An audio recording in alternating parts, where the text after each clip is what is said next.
আসসালামু আলাইকুম। সবাই কেমন আছেন? আমার আপুরা ভাইয়ারা, পুরান আপুরা, নতুন আপুরা, সবাই অনেকদিন সবার সাথে আসলে রমজানের সবার সাথে কথা বলা হচ্ছে না, সবাইকে দেখা হচ্ছে না। রোজার মাস, রহমতের মাস, সব রোজার মাঝে সব ঠিক হয়ে যাবে আলহামদুলিল্লাহ। আমার তো এক্সট্রা ভালোবাসা কোথায় চলে গেছে। সবাই দোয়া করবেন যেন সবজন ঠিক হয়ে যায়। এত কষ্ট করে ফেসবুকের কাজ করতেছি, আল্লাহর দয়া যেন সব ঠিক হয়ে যায়। দেখেন আমি ধনিয়া পাতা, কাঁচামরিচ, পেঁয়াজ সবগুলো মেয়ে আলু ভর্তার মতো করে ফেলছি। পেঁয়াজ টেয়াজ সব দিয়ে করে ফেলবো। একটা নতুন জিনিস আপনারা শিখবেন, এটা হচ্ছে লুডুসের আলুর চপ। আর কি আমি ম্যাগি লুডুস এক প্যাকেট সিদ্ধ করে নিচ্ছি, আমার ভাই বোনকে শেয়ার করে দেখাই।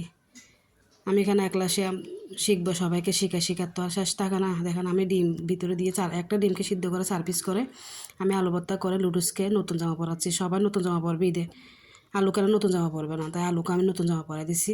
দেখেন এরকম করে আলুগুলো এরকম করে পিস পিস করে আমি এখানে ডিম পিস পিস করে 4 কোনা করে 4টা বানাবো। আমার মাত্র চারজন আপনারা যে যেরকম করে বানান আর কি। আমি নুডলস সিদ্ধ করে দিয়ে দিয়েছি। দেখেন আমি বড় বড় নুডলসও পারবেন, আপনারা ম্যাগি নুডলসও পারবেন, যে যেরকম নুডলস খান আর কি।